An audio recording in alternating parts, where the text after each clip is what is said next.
Hi అందరికీ. Next gen AI సీరీస్‌లో ఇప్పుడు మనం ఫేజ్ 1లో పార్ట్ 3 ఎంబెడెన్స్ అంటే వెక్టర్ డేటాబేసెస్ అంటే అండ్ ప్రాంప్ట్ ఇంజినీరింగ్ ఇంపార్టెన్స్ ఏంటో అనే కాన్సెప్ట్స్ చూస్తాము. సో, నెక్స్ట్ వీడియోలో రిమైనింగ్ కాన్సెప్ట్స్ అన్నీ కవర్ చేస్తాం ఫేజ్ 1లో. ఓకే.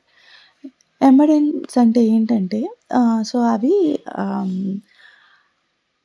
టెక్స్ట్‌ని నంబర్స్‌గా కన్వర్ట్ చేస్తుంది. సో, ఎందుకు నంబర్స్‌గా కన్వర్ట్ చేస్తది అంటే, మెషిన్‌కి ఈజీగా అండర్‌స్టాండ్ అవ్వడానికి.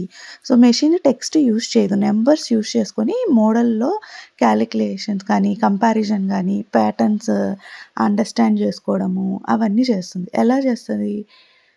ఆహ్, సో, ఎలా చేస్తుందనేది మనం ఇప్పుడు చూద్దాము. సో, ఇవి ఎందుకు అసలు మనకి యూజ్‌ఫుల్ అంటే, సిమిలర్ టెక్స్ట్ ఫైండ్ చేయడానికి. సో, ఎల్ఎల్ఎంకి అండర్‌స్టాండ్ అవ్వడానికి, ర్యాగ్‌కి హెల్ప్ అవ్వడానికి. సో, నార్మల్‌గా టోకెన్స్ అనేది మనము టెక్స్ట్‌ని రీడ్ చేయడానికి యూజ్ చేస్తాం. ఎంబెడెన్స్ అనేది ఎల్ఎల్ఎంకి అంటే ఒక మీనింగ్ అండర్‌స్టాండ్ అవ్వడానికి. ఈ టెక్స్ట్ యొక్క మీనింగ్ గాని, సిమిలారిటీ గాని అండర్‌స్టాండ్ అవ్వడానికి. ఇప్పుడు ఎగ్జాంపుల్ కింగ్, క్వీన్ ఉంది. సో, టోకెన్స్ అనేది డిఫరెంట్‌గా ఉంటాయి ఆ రెండిటికి. బట్ ఎంబెడింగ్స్ అనేది వెరీ క్లోజ్‌గా ఉంటాయి నంబర్స్ అనేది. ఎందుకంటే అవి సిమిలర్ మీనింగ్ ఇస్తుంది కాబట్టి. వెక్టర్ డేటాబేసెస్ అంటే సో, ఈ ఎంబెడెన్స్‌ని స్టోర్ చేసేదానికి ఒక డేటాబేస్ కావాలి కదా! అదే వెక్టార్ డేటాబేస్. ఇ ఇది మనకి అంటే ఎల్ఎంకి హెల్ప్ చేస్తుంది. సిమిలర్ డేటా ఫైండ్ చేయడానికి ఫాస్ట్‌గా. సో, ఇక్కడ ఎగ్జాంపుల్‌లో ఐ లవ్ డాగ్స్ ఉంది. Cats are cute. I drive a car. వాటిలకి ఎంబెడెన్స్ అనేది సైడ్ ఉన్నాయి. సో, ఇప్పుడు మనం సెర్చ్ చేసినప్పుడు పెట్ యానిమల్స్ ఇవ్వమంటే అక్కడ చెక్ చేసుకుంటుంది ఎంబెడెన్స్‌లో. ఏవైతే క్లోజ్‌గా ఉన్నాయో అవి డిస్‌ప్లే చేస్తుంది. సో, ఇక్కడ ఫైనల్‌గా డిస్‌ప్లే చేసేటప్పుడు మనకి ఏమొస్తుంది? I love dogs, cats are cute అని వస్తుంది. సో, నెక్స్ట్ ప్రాంప్ట్ ఇంజినీరింగ్ ఎందుకు ఇంపార్టెంట్ అంటే, మనం ఇచ్చే ప్రాంప్ట్ బట్టి బెటర్ ప్రాంప్ట్ అయితే బెటర్ అవుట్‌పుట్ వస్తుంది. ఏఐ టూల్ మనం బాగా యూజ్ చేసుకొని రెస్పాన్స్ అనేది కరెక్ట్‌గా చేయొచ్చు. సో, సపోజ్ మనము ఎల్ఎల్ఎంకి give me sales for last month అని ఇచ్చాము. ఇచ్చినప్పుడు ఏఐ అనేది రాంగ్ సీక్వెల్ కూడా జనరేట్ చేస్తది.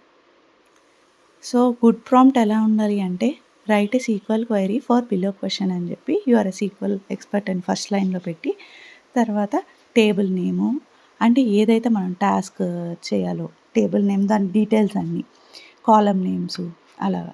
తర్వాత కంటెక్స్ట్ ఏం కంటెక్స్ట్ ఇస్తున్నాము. మనము యూజర్ క్వెషన్ అంటే మనం ఏ క్వెషన్ అయినా give me total sales for last month అలాగా అలాగ పెట్టామనుకో అప్పుడు మనకు కరెక్ట్ సీక్వెల్ క్వెరీ అనేది ఇస్తుంది. క్వెరీయే కాదు ఇంకేదన్నా కోడ్ గానీ ఏదన్నా మీరు అడిగినప్పుడు కరెక్ట్ రెస్పాన్స్ అనేది ఉంటుంది. సేమ్ ఏఐయే సేమ్ క్వెషనే కానీ డిఫరెంట్ ప్రాంప్ట్స్ ఇచ్చినప్పుడు మనకి అవుట్‌పుట్‌లో అనేది డిఫరెన్స్ అనేది ఉంటుంది. హ్యూజ్ డిఫరెన్స్ ఉంటుంది. సో, టెంప్లెట్ ఎట్లా ఉండాలనంటే ఏదన్నా ఇప్పుడు డేటా ఇంజినీర్ మీద క్వెషన్ అడుగుతున్నారు. You are a data engineer expert. So, దాని తర్వాత టాస్క్ ఏదైతే టాస్క్ చేయాలో, కంటెక్స్ట్ ఆ టాస్క్‌కి సంబంధించిన డీటెయిల్స్ అన్నీ. తర్వాత రూల్స్ మనకేంటి రూల్స్ ఇప్పుడు ఓన్లీ సీక్వెలే కావాలి. ఎక్కువ ఎక్స్‌ప్లనేషన్ వద్దు. High level explanation. ఈ టెక్నాలజీయే యూజ్ చేయాలి. స్పార్క్ సీక్వెలే యూజ్ చేయాలి. సో, ఇంకేదన్నా డేటా క్వాలిటీ చెక్స్ ఏదన్నా అట్లా పెట్టొచ్చు. హ్యాండిల్ నల్స్ అని అలా పెట్టి యూజర్ రిక్వెస్ట్ అనేది ఏదైతే మనం క్వెషనో అది ఇస్తాం. అలాగిస్తే మనకి ప్రాంప్ట్ అలా ఇచ్చినప్పుడు రెస్పాన్స్ అనేది కరెక్ట్‌గా ఉంటుంది. ఓకే. Thank you.